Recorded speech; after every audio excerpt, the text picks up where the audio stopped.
ಸಚಿವ ಸಂಪುಟದ ಬಗ್ಗೆ ಸರ್ ಸಾಕಷ್ಟು ಚರ್ಚೆಗಳಾಗ್ತಿದೆ. ಶಾಸಕ ತನ್ವೀರ್ ಸೇಠ್ ಅವರು ಕೂಡ ಹೇಳಿದ್ದಾರೆ, ಅನೇಕ ಹಿರಿಯ ಸಚಿವರಿಗೆ ಹಾಗೂ ಯಾರು ಕೆಲಸ ಮಾಡಿಲ್ಲ ಅಂತ ಸಚಿವರಿಗೆ ಕೊಟ್ಟು ಹೊಸ ಸಚಿವನ ತೆಗೆದುಕೊಳ್ಳುವ ಸಾಧ್ಯತೆ ಇದೆ ಅಂತ ಹೇಳಿದರು. ಅದನ್ನೆಲ್ಲ ಯಾರು ತೀರ್ಮಾನ ಮಾಡೋರು?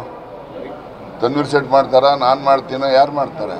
ಮಾಡೋರು ಕಾಂಗ್ರೆಸ್ ಪಕ್ಷದ ಹೈಕಮಾಂಡ್ನಲ್ಲಿ ಅವರು ಯಾವುದನ್ನ ಯಾವ ಸಂದರ್ಭದಲ್ಲಿ ತೀರ್ಮಾನ ಮಾಡಿದ್ರೆ ಪಕ್ಷಕ್ಕೆ ಜನರಿಗೆ ಅನುಕೂಲ ಆಗುತ್ತೆ ಅಂತಕ್ಕಂಥದ್ದು ಭಾವನೆ ಅವ್ರಿಗೆ ಬರ್ತದೆ, ಆಗ ತೀರ್ಮಾನ.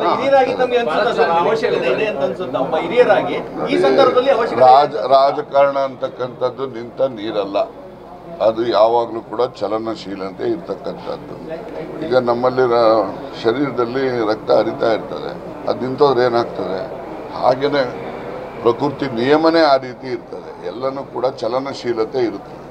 ಆದಾಗ ಮಾತ್ರ ಅದಕ್ಕೆ ಅರ್ಥ ಇರುತ್ತೆ ಹೊರತು ಯಾವುದೇ ಪ್ರತಿಕ್ರಿಯೆ, ಯಾವುದೇ ಆಗು ಹೋಗುಗಳಿಗೆ ಯಾವತ್ತೂ ಚಲನಶೀಲತೆನೇ ಕಾರಣ ಇರ್ತದೆ. ಸಿಎಂ ಬದಲಾವಣೆ, ನಾಯಕತ್ವ ಬದಲಾವಣೆಗೂ ಇದು ಅನ್ವಯ ಆಗುತ್ತಾ ಅಂತ ನಾನು ಹೇಳಿದ್ನಲ್ಲಪ್ಪ ಮೊದಲೇನೆ, ನಾಯಕತ್ವ ಬದಲಾವಣೆ ಇರ್ಬೋದು, CM ಬದಲಾವಣೆ ಇರ್ಬೋದು, ಮಂತ್ರಿ ಬದಲಾವಣೆ ಇರ್ಬೋದು, ಆಮೇಲೆ ಜಿಲ್ಲಾ ಅಧ್ಯಕ್ಷಗಳು ಬದಲಾವಣೆ ಇರ್ಬೋದು, ಮತ್ತು ರಾಜ್ಯದ ಅಧ್ಯಕ್ಷ ಬದಲಾವಣೆ ಇರ್ಬೋದು, ಎಲ್ಲನೂ ಕೂಡ ಕಾಂಗ್ರೆಸ್ನ ಹೈಕಮಾಂಡ್ ತೀರ್ಮಾನ ಅಂತಿಮ.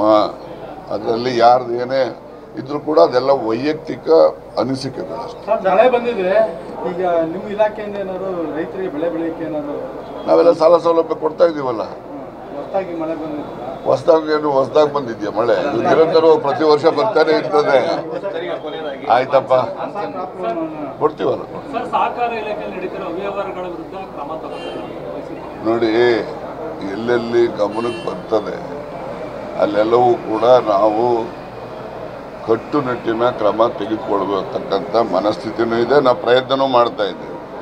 ಆದರೆ ಕೆಲವು ಕಾನೂನುಗಳ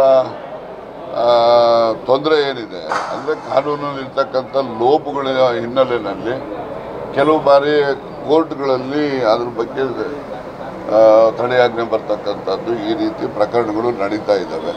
ಇದನ್ನೆಲ್ಲ ನಾನು ಕೂಡ ಈ ರೀತಿ ತಪ್ಪು ಮಾಡಿದವರಿಗೆ ಶಿಕ್ಷೆ ಆಗಬೇಕು ಅಂತಕ್ಕಂಥ ದೃಷ್ಟಿಯಿಂದ, ಹಣ ವಸೂಲಾತಿಯಿಂದ ಹಿಡಿದು ಅವರಿಗೆ ಒಂದು ಕ್ರಿಮಿನಲ್ ಅಪರಾಧದ ಮೇಲೂ ಕೂಡ ಶಿಕ್ಷೆ ಆಗಬೇಕು ಅಂತೇಳಿ ಹಲವಾರು ತಿದ್ದುಪಡಿಗಳನ್ನು ವಿಧಾನಸಭೆ ವಿಧಾನ ಪರಿಷತ್ತಿನಲ್ಲಿ ಮಂಜೂರು ಮಾಡಿ ಈಗಾಗಲೇ ಗೌರವಾನ್ವಿತ ರಾಜ್ಯಪಾಲರಿಗೆ ತಲುಪಿಸಿದ್ದೇವೆ.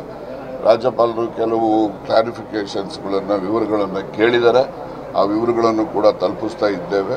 ಆ ಹಿನ್ನೆಲೆಯಲ್ಲಿ ಆ ಹೊಸ ತಿದ್ದುಪಡಿಗಳು ಬಂದರೆ ಇನ್ನೂ ಹೆಚ್ಚು ಪರಿಣಾಮಕಾರಿಯಾಗಿ ಈ ರೀತಿಯ ದುರುಪಯೋಗ, ಸಾರ್ವಜನಿಕ ಹಣ ಯಾರೇ ದುರುಪಯೋಗ ಮಾಡಿದರೂ ಕೂಡ ಅದನ್ನು ಬಹಳ ಕಟ್ಟುನಿಟ್ಟಿನ ಶಿಕ್ಷೆಯನ್ನು ಕೊಡ್ತಕ್ಕಂಥದ್ದು, ಹಣವನ್ನು ವಸೂಲಾತಿ ಮಾಡ್ತಕ್ಕಂಥದ್ದು, ಯಾರೆಲ್ಲ ಹಣ ದುರುಪಯೋಗ ಮಾಡ್ತಾರೆ ಅವರ ಆಸ್ತಿನೂ ಕೂಡ ಮುಟ್ಟುಗೋಲು ಹಾಕೊಳ್ತಕ್ಕಂಥ ಪ್ರಕ್ರಿಯೆಗಳನ್ನು ಮಾಡ್ತಾರೆ. ಯುದ್ಧದ ಕ್ರೆಡಿಟ್ ವಾರ್ ಶುರುವಾಗಿದೆ. ರೈಲ್ವೆ ಟಿಕೆಟ್ನಲ್ಲೂ ಸಹ ಒಂದು ಆಪರೇಷನ್ ಸಿಂಧೂರನ್ನು ಮುದ್ರಿಸುವಂತ ಕೆಲಸವನ್ನು ಕೇಂದ್ರ ಮಾಡಿದೆ ಅಂತ. ನೋಡಿ, ಕೇಂದ್ರ ಮಾಡಿದ್ದೇನೆ ನನ್ನ ಕೇಳಿದ್ರೆ ನಾನೇನು ಉತ್ತರ ಹೇಳಬೇಕು? ನಾನು ಅದನ್ನ ಟೀಕೆ ಮಾಡಕ್ಕೆ ಹೋಗೋದಿಲ್ಲ. ಅಲ್ಲ, ಟೀಕೆ ಮಾಡಕ್ಕೆ ಹೋಗೋದಿಲ್ಲ. ಏನೆಲ್ಲ ಅವರ ನೋಡಿ, ಪ್ರಜಾಪ್ರಭುತ್ವ ವ್ಯವಸ್ಥೆಯಲ್ಲಿ ಯಾರೆಲ್ಲ ಚುನಾಯಿತ ಸರ್ಕಾರಗಳಿರ್ತವೆ ಅವರ ವಿವೇಚನೆಗೆ ಬಿಟ್ಟಂತ. Thank you.